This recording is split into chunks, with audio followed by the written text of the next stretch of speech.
Early stage founders are often told to quickly build and launch the first version of their product, also known as the minimum viable product, and then iterate from there.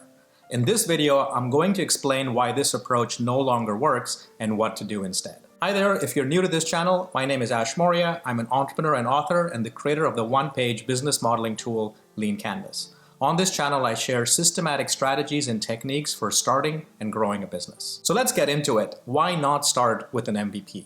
First, I'd like to warn you that MVP is an overloaded term with many different definitions. Some people define an MVP as the first iteration of a working product, while others define it more loosely as anything that helps you learn from customers, which could include things like prototypes and landing pages.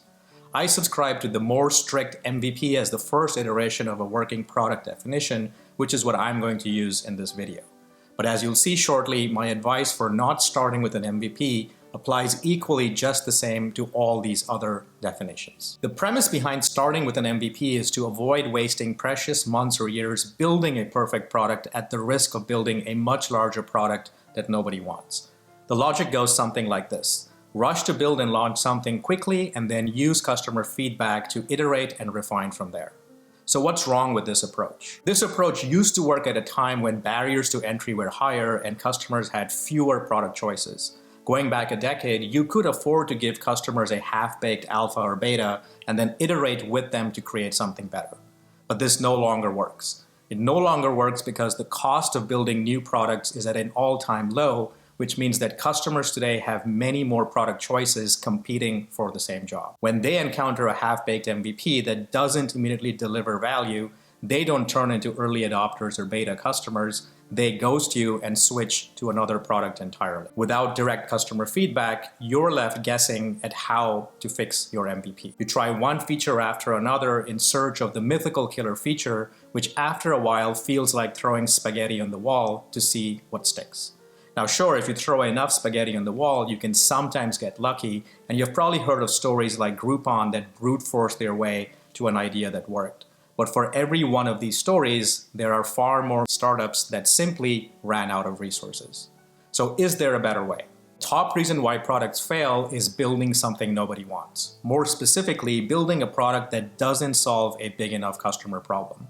It follows then that the first thing you should start testing is nailing whether you have identified the right customer problem to solve. The best way to do this isn't by building a working product, but a demo.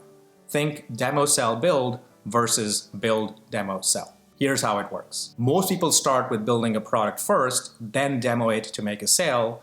This is where they get stuck. If you think about the steps a little more carefully, you'll realize that customers don't really buy a working product. They buy a demo or a promise of something better. A demo serves as the perfect proxy or stand-in for your product, and it's a much better place to start. If you can't sell the demo, why build the product? Now, if you've ever funded a crowdfunding campaign or placed a pre-order for a product, that was demo, sell, build at work. And before you dismiss this as just a tactic that could only work for simple B2C products, the more complex the sale, the more demos play a role in the buying process before the pilot. We can take this even a step further. When you package a demo into an offer, like say on a landing page or a product pitch, you get to test 3 of the riskiest assumptions in any business model. The first is your unique value proposition or promise of better. In other words, are you solving a big enough problem that earns the attention of your prospects? The second is your solution. Does your approach to solving this problem resonate with your prospects? And finally, you get to test your pricing model. Will your customers pay you enough to solve this problem?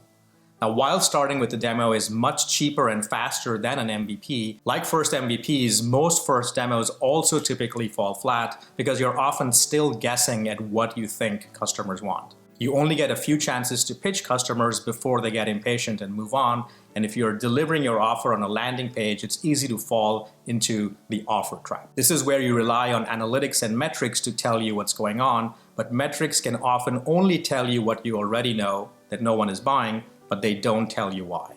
Again, without direct customer feedback, you're left guessing, this time, on how to fix your landing page. Do you fix the headline, the copy, the pricing model, something else entirely? Each A/B test you run consumes more time and traffic, and weeks quickly turn into months.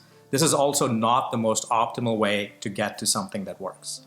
So how do you craft a better offer that converts customers? The key to building better demos and MVPs lies in uncovering better customer problem insights. The way to get to better problem insights isn't through better demos, but through better customer discovery conversations. Your objective in these conversations isn't to pitch your solution, but to deeply understand your customers' problems and identify possible root causes. Now, this may sound strange, but when you deeply focus on studying your customers, you can often understand their problems better than they do. This is because your customers are too busy firefighting to study their own problems. There's a reason people hire therapists and coaches to uncover deeply rooted issues. Uncovering customer problems is no different. Contrary to popular belief, you don't need to conduct 600 surveys or run 100 customer interviews to uncover these insights. With the right problem discovery process, you can get there with just 20 to 30 interviews, which is well worth the effort. When you deeply understand your customers better than they do, you gain two superpowers. The first superpower is that designing the right solution becomes a whole lot easier. A problem well understood is half solved. Now, when this happens, it's critical to still resist the urge to start building an MVP, because your solution, while important, is still only one part of a working business model. Following the demo, sell, build process, your next step is to turn your solution design into a demo and assembling an offer. This is where the second superpower kicks in. When you can describe your customers' problems better than they can, pitching your solution becomes a whole lot easier. They start viewing you as the expert and think that you surely must also have the right solution for them. Marketer Jay Abraham calls this phenomenon the strategy of preeminence, and you've probably experienced it at the doctor's office when you excitedly follow the doctor's prescription after they accurately diagnose your symptoms. Now, when these two superpowers come together, you don't just end up with an offer, but a mafia offer. A mafia offer is a term I coined after the movie The Godfather. It's an offer your customers cannot refuse, not because you strong-arm them, but because your solution solves your customers' problems exactly. This is the step in the process where the rubber hits the road. If you can't get enough people to buy your offer, you don't get to build your MVP until you fix your offer. On the other hand, if and when you do get enough people to buy your offer, not only do you know exactly what to build, but you go from hoping people will buy your MVP to knowing they will, which greatly multiplies your odds of success. So how do you know how many people are enough? This comes from your traction roadmap, which is an artifact from your business model design blueprint that I've covered before. I'll link some resources for that in the description below. If you enjoyed this video, I've got lots more techniques like this one coming. Please subscribe to the channel and leave a comment below. Thanks for watching, and until next time, take care.